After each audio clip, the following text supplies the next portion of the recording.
부활절 연휴를 보낸 뉴욕 증시는 제한별 움직임으로 방향성 없는 업다운을 나타냈습니다.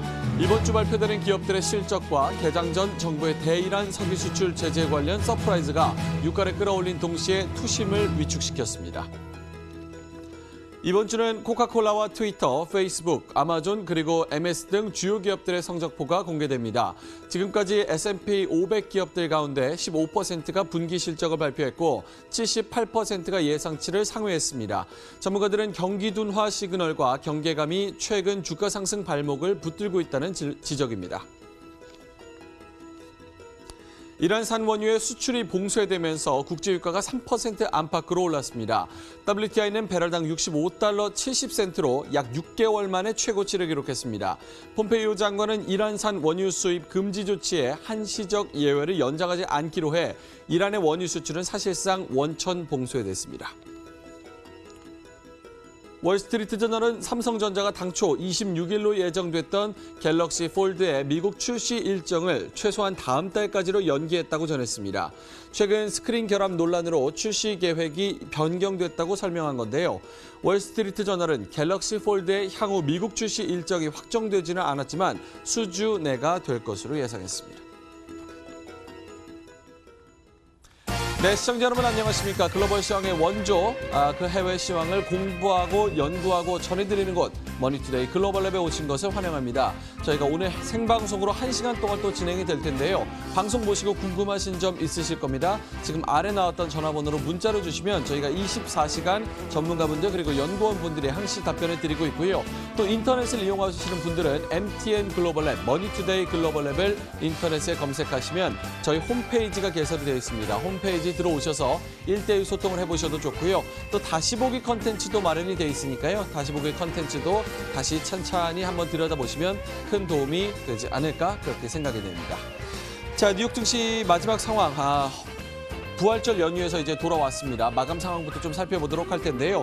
엇갈린 방향성을 보였습니다. 등락폭이 그렇게 크지는 않았는데요. 다우존스 같은 경우는 0.1%가량 하락했고 S&P 500과 나스닥 지수는 0.1%에서 0.2% 반대로 올라갔습니다. 제한된 움직임으로 방향성이 없었다 이렇게 봐도 될 것 같은데요. 발표되는 기업들의 실적이 이번 주 증시의 방향성을 좀 결정할 것으로 보이고 있고요. 또 석유 수출, 이란 수출 관련해서 서프라이즈, 그러니까 유가를 끌어올린 유가가 3% 가까이 오르면서 오늘 이 부분도 주가에 영향을 미쳤습니다.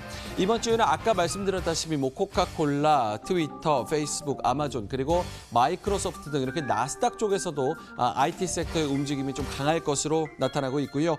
여기서 이제 일단은 1분기 어닝 시즌 15%가량이 분기 실적을 발표했지만 아직까지는 순항하고 있다는 점 좀 참고를 해보셔야 될 것 같습니다. 자, 오늘 뉴욕 증시 특징주 함께 살펴보도록 하겠습니다. 급등한 종목인데요. 먼저 첫 번째로는 몰레큘린 바이오텍입니다. 역시나 바이오 회사가 170% 가까이 올랐네요. 나스닥에 상장되어 있는 고저항 종양에 대한 광범위한 종양 치료제를 임상하고 있는 바이오 제약사입니다. 오늘 오후 폐암 관련해서 임상적으로 중요한 결과 그리고 지난 4월 18일에 허가받은 FDA의 패스트 트랙 논의하기 위한 컨퍼런스 콜이 예정되어 있고요. 여기 호재에 힘입어서 170%가량 기대감이 올랐습니다. 두 번째로는 뉴욕 증권거래소에 상장돼 있는 리저널 헬스입니다. 120% 넘게 올랐는데요. 노인 및 장기 요양소를 중심으로 한 헬스케어 부동산 투자자입니다. 리츠 회사로 볼 수 있을까요? 어쨌든 120% 넘게 올랐고요. 세 번째로는 KW 홀딩스입니다. 42%가량 올랐습니다. 나스닥에 상장돼 있는 회사인데요. 현재 정보, 사이버 테러 그리고 테러 방지를 위한 임무 전반의 정보 수립, 데이터 처리, 데이터 분석 이런 거를 제공하는 솔루션 제공 회사입니다. 로펌들에 의해서 제이콥 엔지니어링 그룹에 인수당하는 계약과 관련해서 M&A 이슈가 있는데 이로 인해서 42%가량 오늘 급등하는 그런 모습을 보였습니다. 자, 글로벌 시황 전반적인 상황 알아보도록 하겠습니다. 시황센터의 김민지 앵커 연결합니다.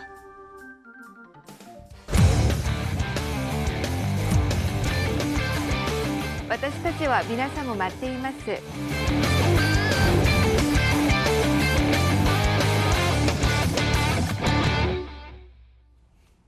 네, 오늘 새벽 주식시장은 어떻게 움직였을까요? 뚜렷한 호재도 악재도 없는 그 중간에 좁은 범위 내에서 등락 이어나간 오늘 새벽 주식시장이었습니다.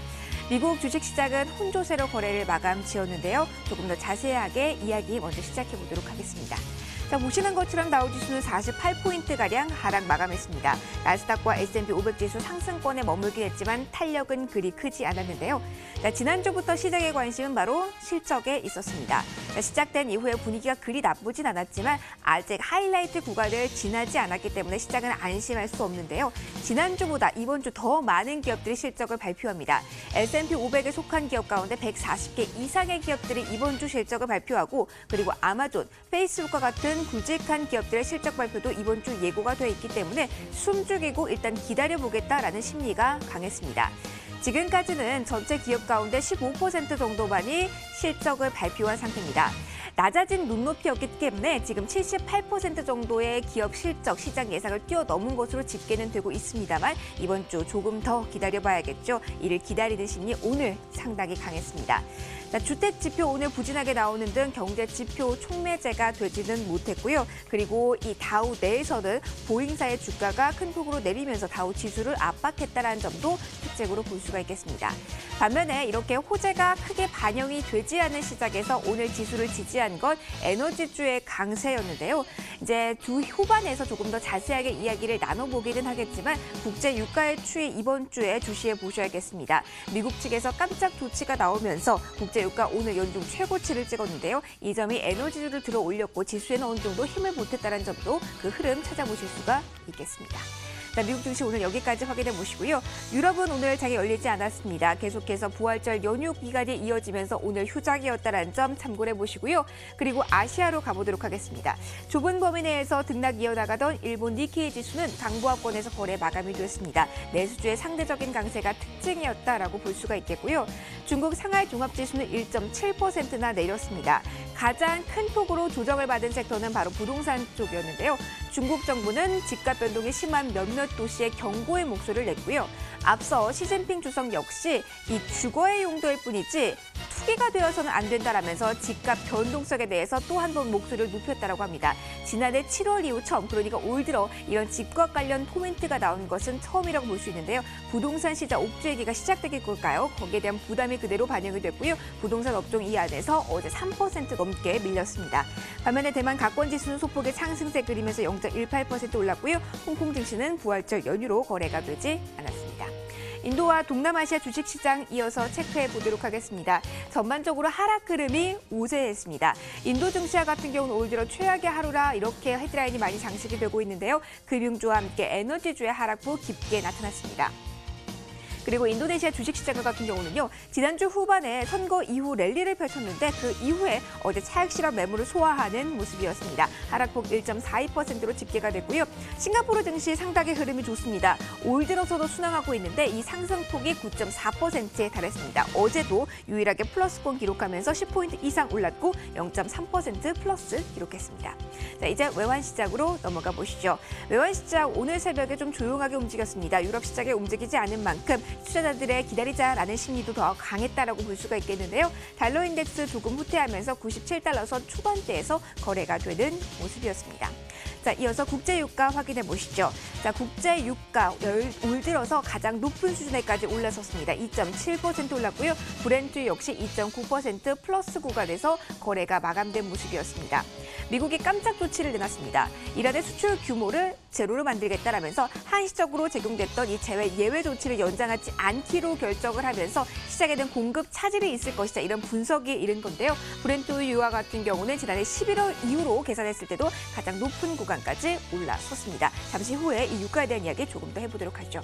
자, 마지막으로 비철금속 시세 보도록 하겠습니다. 조용한 분위기에서 등락 나왔습니다. 금 가격 거의 변동 없는 구간에서 강보합권이었고요. 구리 가격과 같은 경우는 약간 꺾이면서 0.55% 조정받은 오늘 새벽 흐름이었습니다. 자, 전반적으로 어떤 움직임이 나왔는지 현재 시각 월요일장 정리를 쭉 해봤습니다. 일단 조용하게 기다리자라는 심리가 강했는데요. 조금 더 깊이 들어가 보도록 하죠. 종목에 관해서 월가는 어떠한 판단을 내렸을까요? 월가의 투자 의견 그리고 그 이유까지 꼼꼼하게 저희가 분석 준비했습니다. 명민준 앵커와 이어서 함께 하시죠.